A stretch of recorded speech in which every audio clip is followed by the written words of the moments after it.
Through all the science studies about weightlifting and building muscle, we know one thing. We have to train to failure. Number of reps doesn't matter. Number of sets barely matters. But one thing that keeps cropping up is you need to be training to failure.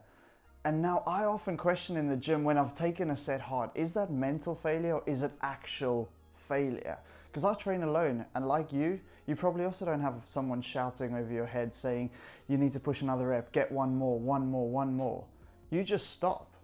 Is that enough? Now this idea came about when I watched a Sam Sulek video with C-Bum and David Lade when he said, oh, I've seen so many people training to fake failure. Dude, I've seen fake failure before because I know what the guy lifts normally. And I thought, what the hell is fake failure? Either you fail or you don't, right? Well, what if I've been training to fake failure? What if you've been training to fake failure? And that is why we're still small. We can hope, can't we? Hello, my name is Peter and I'm a qualified and still practicing physiotherapist, so one would think I would know how to push myself to failure. Today I'm going to run an experiment looking at chest press because we can't cheat it and I'm not going to die like a bench press. Going to look at a chest supported row again to take out cheating as much as possible, keeping my chest in contact with the pad, and then a leg press again so I don't die under a squat. First set, I'm going to do my warm up as per usual. And then I'm going to take my first set to where I would normally stop in the gym and think that's failure with the exact weights that I've been using over the past few weeks. Then I'm going to wait exactly 3 minutes on each and I'm going to go again. But this time, no inhibitions. I'm going to pretend someone's standing over me with a gun to my head saying you need to get another rep. Then we're going to compare how many reps did I get first time round when I stop versus how many reps did I get second time round when I stop. And hopefully, I'm actually hoping I've been doing this wrong because anything to get more gains will help me. So if I need to push harder each session to build more muscle, I'll do that any day of the week. Quick disclaimer, I do take creatine. I've had my pre-workout before these sessions and I am on testosterone. So let's go. Experiment number 1 is going to be the chest press. Got my timer here. Trusty garment. So, 1, 2, 3, 4, 5, 6, 7, 8.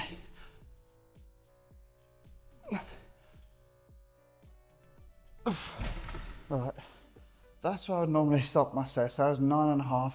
The reason I'm counting is, well, because if I didn't actually say the number, I'd forget what number I'm on. Right, 3 minutes up.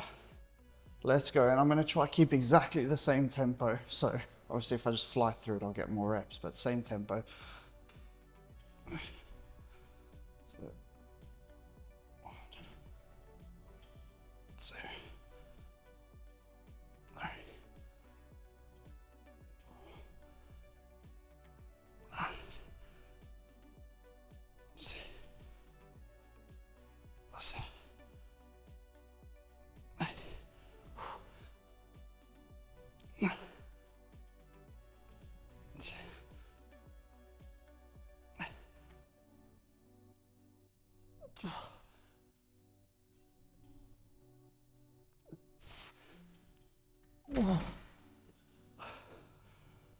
All right, see, I don't even know if that was true failure. Jeez, okay, well, I got, what, 13? Could have got 14. So I keep asking myself, would there have been another one, or did I give up because the set was too hard? But noticeably, that's 5 more reps than the previous one. And I would have stopped saying, oh, I couldn't get another rep, and then maybe a few partials there, but I wouldn't have pushed harder. Where this one I pushed harder and my chest is absolutely on fire. I could have got one more. Could have actually got another rep. Dilemmas. All right, next we're on a chest supported row. The reason for the chest supported is so I cannot cheat.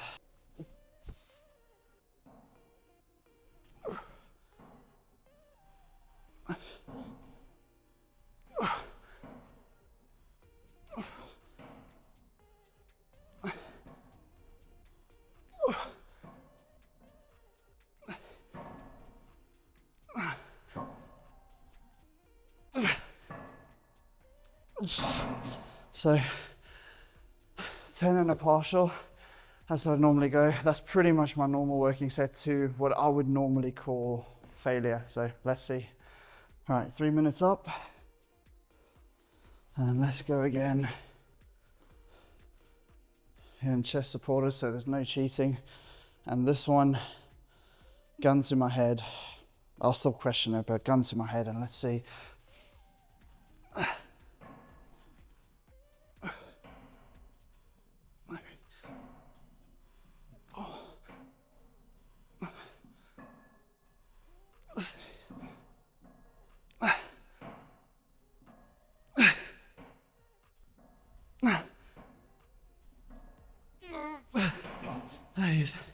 So I got 9.5 there. So back was much closer than chest. Now, if you had to ask me, pick your body part or group, muscle group that I'm A, strongest, and B, like the most I'm happy with any part of my physique, it's my back. And I wonder, could this stuff actually make a difference? Because back, I feel like I do true failure, then partials on lat pull downs, on rows, on everything, because it's safe to go to failure without dying. If you go failure on a squat, it's dangerous. If you go failure on a bench press, it's dangerous. But on a lat pull down, you just can't do anymore when you stand up. Oh, interesting. I'll pop a thing up of my physique when I was pretty lean, so you can see at least muscle mass, and just say if you think my back's more developed than anything else.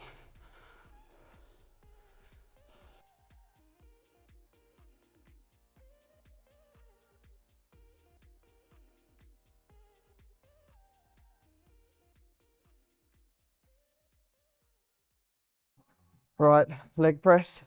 I've got my usual working weight of between 8 and 10 reps. So I'm gonna go to my normal quote unquote failure. And I'm gonna keep the tempo the same. And try to keep the depth the same. 3, all right, I didn't keep quiet so I can actually count. 4, 5, 6, 7.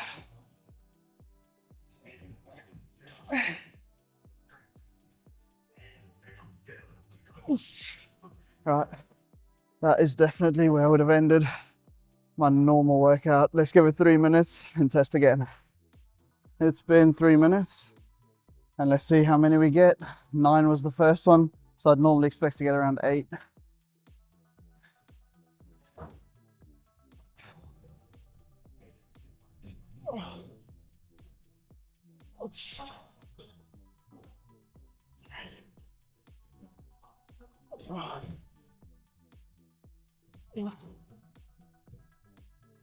Let's see. 7, 8,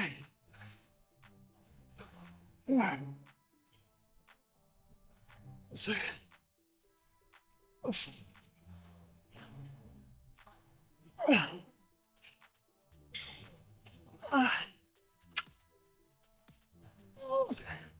I don't think I'll get another one.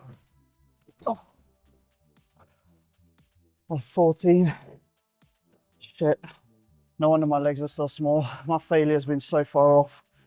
All right, so I have to say, on the Thursday, which was the day I filmed the chest video, I took every set for the rest of that workout to that true failure. Chest, shoulders, and triceps, and oh my goodness, I will not be doing that again. I got to work, I could not focus, my brain felt absolute mush.